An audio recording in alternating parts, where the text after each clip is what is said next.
मित्रमैत्रिणींनो नमस्कार. 26 सप्टेंबर 2025 रोजी सोनम वांगचुक यांना लडाखमधून अटक करण्यात आली होती आणि काल 14 मार्च 2026 रोजी त्यांची सुटका करण्यात आली होती.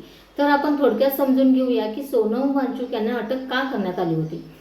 स्वतंत्र राज्याचा दर्जा त्यांनी लडाखसाठी मागितला होता आणि 6 शेड्यूल ची मागणी त्यांनी केली होती. त्या दरम्यान त्यांनी या मागणीसाठी त्यांनी लडाखमध्ये आंदोलन केलं होतं आणि या आंदोलनादरम्यान लोकांना त्यांनी प्रोत्साहित करण्यासाठी काही भाषणं केली. तर या भाषणामुळे सरकारचं असं मत आहे की त्यांनी जी भाषणं केली आंदोलनादरम्यान त्यामुळे जास्त लोक चिडलीत आणि त्यांनी सरकारी कार्यालय जाळली आणि आंदोलन अधिक जास्त चिघळलं त्यांच्या भाषणामुळे.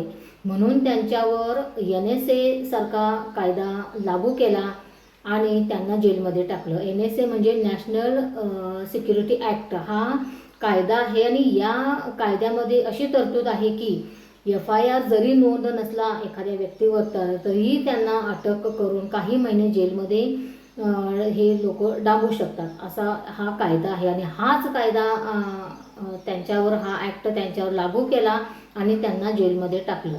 तर हे सोनम वांगचुक त्यांच्याबद्दल थोडंसं समजून घेऊया की हे सोनम वांगचुक हे साधे कार्यकर्ते आहेत का? ते पर्यावरणवादी आहे, शास्त्रज्ञ आहेत. त्यांनी लडाखसारख्या कोरड्या प्रदेशात आईस तुफा नावाचा जबरदस्त प्रयोग केला. हिवाळ्यातील पाणी गोठवून कृत्रिम हिम नदी तयार करायची आणि उन्हाळ्यात ते वितळून शेतकऱ्यांना पाणी मिळवून द्यायचे. या कारणामुळे त्यांना आशियातील मोठा पुरस्कार रामोन मॅग्सेसे अवॉर्ड देखील मिळाला. शिक्षण व्यवस्था सुधारण्यासाठी त्यांनी सेकमोल नावाची संस्था सुरू केली. तर हे सगळं देशाच्या हितासाठी देशाच्या जनतेसाठी हे कायम कार्यरत असणारे सोनम वांगचुक यांना कोणता तरी आंदोलन भडकवण्याचा ठपका ठेवत त्यांना जेलमध्ये 2025 मध्ये टाकण्यात आलं होतं. जवळजवळ तब्बल 170 दिवस ते जेलमध्ये होते आणि 14 मार्चला ते आता जेलमधून बाहेर आले.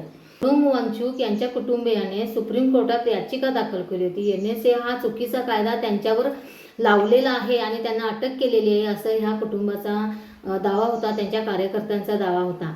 तर हा चुकीचा कायदा आहे हे सरकारला सुद्धा माहीत होतं, म्हणून ही अटक रद्द करून घेतली सरकारनेच आणि त्यांची सुटका झाली. म्हणजे सुप्रीम कोर्टाने त्यांना सोडलेलं नाही. सरकारने जे काही गुन्हे त्यांच्यावर लादले होते तेच सरकारने मागे घेतले, म्हणून त्यांची सुटका झालेली आहे. म्हणजे सरकारला सुद्धा अजून आता कळालं की हे यामध्ये आपण जे काही गुन्हे त्यांच्यावर लावलेले आहेत आणि त्या गुन्ह्यामध्ये काहीही तथ्य नाही आहे, काही ठोस पुरावे नाहीत, हे सरकारला सुद्धा कळून चुकलं. म्हणून गुन्हे आहेत ते मागे घेतले सरकारनेच, म्हणून सुप्रीम कोर्टाने त्यांना तुरुंगातून त्यांची सुटका केलेली आहे. तर मला म्हणायचं आहे की सोनम वांगचुक हे पर्यावरणवादी आहेत, वेगवेगळ्या शाळा आहेत, वेगवेगळे त्यांचे प्रोजेक्ट आहेत आणि देश हितासाठी ते काम करतात. असं असताना तुम्ही त्यांच्यावर वेगवेगळे आरोप टाकून त्यांना तुम्ही जेलमध्ये टाकता, म्हणजेच तुम्हाला जे लोकांना दिशा दाखवण्याचं जे काम लोक करत आहेत त्याच लोकांना तुम्ही जेलमध्ये टाकता आणि लोकांचा आवाज दाबण्याचा प्रयत्न जो या देशात चाललेला आहे.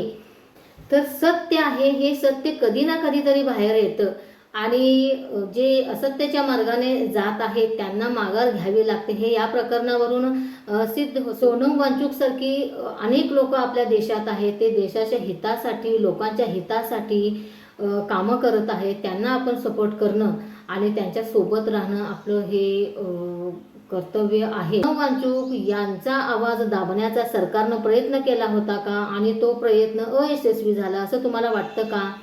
असं वाटत असेल तर कमेंटमध्ये नक्की सांगा. तुम्हाला व्हिडिओ आवडला असेल तर चॅनलला सबस्क्राईब आणि लाईक करायला विसरू नका. या भागात इतकंच थांबते.